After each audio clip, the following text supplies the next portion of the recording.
Murakaza neza kuri iyo hino none. Uno munsi ndagira ngo tuganire ku bibazo bitandukanye umugore utwite ashobora guhura nabyo igihe asanzwe arwaye diyabete mbere y'uko atwita cyangwa yarayirwaye mu gihe atwite. Mbere y'uko dutangira rero nagira ngo nkwibutse niba uri mushya kuri ino channel yacu kandi subscribe kugira ngo tuzakomeze tubane no mu bindi biganiro byiza dusanzwe ducishaho hano, ubundi tudatinze reka dukomeze.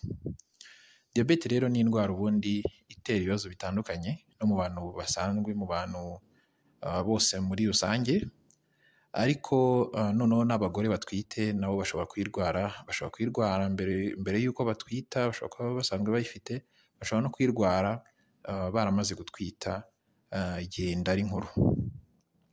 Rero buriya diyabete muri pregnancy cyangwa mu gutwita itera ibibazo byinshi kandi bikomeye, ariko kimwe mu bibazo dukunda kubona cyane mu bagore batwite banarwaye diyabete ni uko babyara abana banini.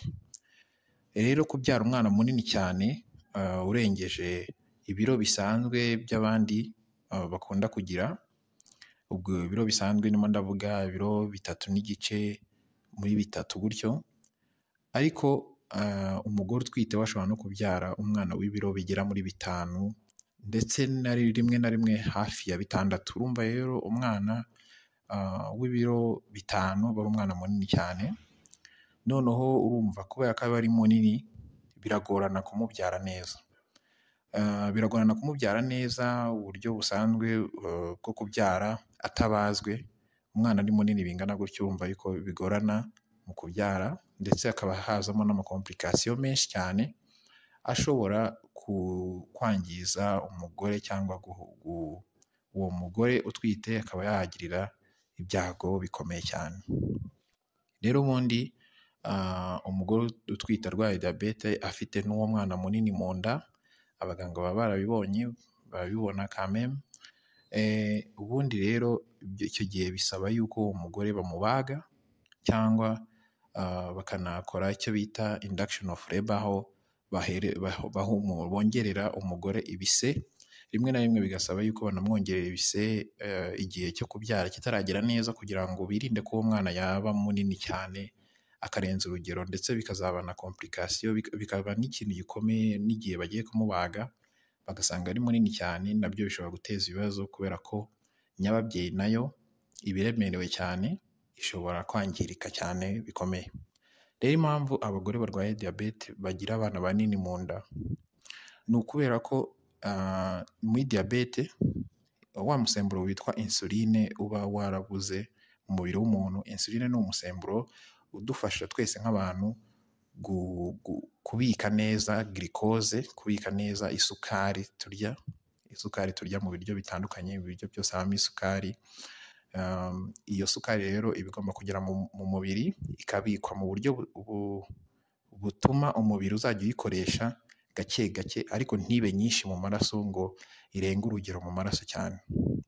Kubera ko iyo irengeje urugero mu maraso cyane nibwo noneho itangira guteza ibibazo, bya bibazo byose dusanga tuzi diyabete iteza. Rero kubera ko uwo mugore aba afite isukari nyinshi mu maraso ye, kubera nta insuline afite, nyine wa musemburo, ikiba ni uko umwana uri mu nda we aba afite insuline, aba ayifite kubera ko we ntabwo aba arwaye diyabete kameme. We aba afite wa musemburo wa insuline, ariko mama we ntawo afite, bisobanuye ko afite isukari nyinshi mu maraso. Rero buriya amaraso y'umwana na mama biba byegeranye, ni ukuvuga ngo muri nyababyeyi hari aho amaraso y'umumama agarukira, noneho ayo umwana akaba yavana intungamubiri zitandukanye mu maraso ya nyina. Intungamubiri zitandukanye zikava mu maraso ya nyina zikajya mu maraso y'umwana, kugira ngo nawe abashe kubaho, abashe kubona izo ntungamubiri mama we arya kugira ngo akomeze gukura. Ibyo byose nyine mama abagaburira umwana. Ikibazo rero kiba ni uko ya sukari iva mu maraso ya mama ikinjira mu y'umwana, noneho umwana nawe akagira isukari nyinshi mu mubiri we, kubera ko na mama we afite nyinshi, birumvikana nawe n'umwana akagira isukari nyinshi mu mubiri. Ikizaba rero ni uko kubera ko wa mwana we afite ya insuline, ya hormone, wa musemburo, ikizaba ni uko wa musemburo wo mu mwana uzatuma isukari yibika, ariko uwo musemburo mu kubika isukari utuma umuntu anabyibuha. Iyo ufite insuline nyinshi cyane, iyo ufite insuline ubundi mu bisanzwe usanga ituma umuntu anabyibuha. Mu kubika isukari kwayo mu mubiri wacu bituma mu mubiri hiyongeramo icyo bita fat cyangwa ibinure. Rero iyo insuline kubera ya insuline yo mu mwana izaba iri kubona harimo isukari nyinshi mu mubiri we, izarekuka ari nyinshi, noneho bitume n'ibinure by'umwana biba byinshi, bitume rero wa mwana avuka akomeza gukura cyane, akaba macrosomi, akaba munini cyane mu nda bidasanzwe. Nicyo rero gituma umwana aba munini mu nda.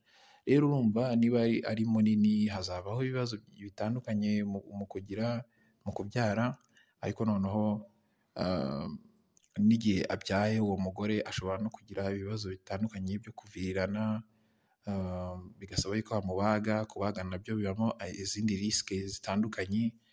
Urumva no kuba usanga arwaye diyabete, abasanga ari umuntu umubiri we,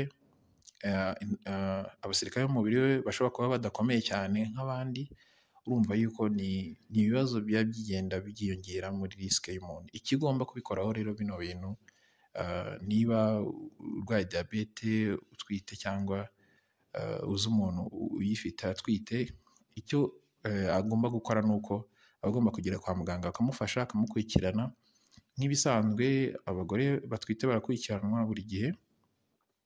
Rero iyo ibyo babizi, nibura muganga aba agomba kumufata nka case iri special kugira ngo abashe gufashwa byisumbuweho,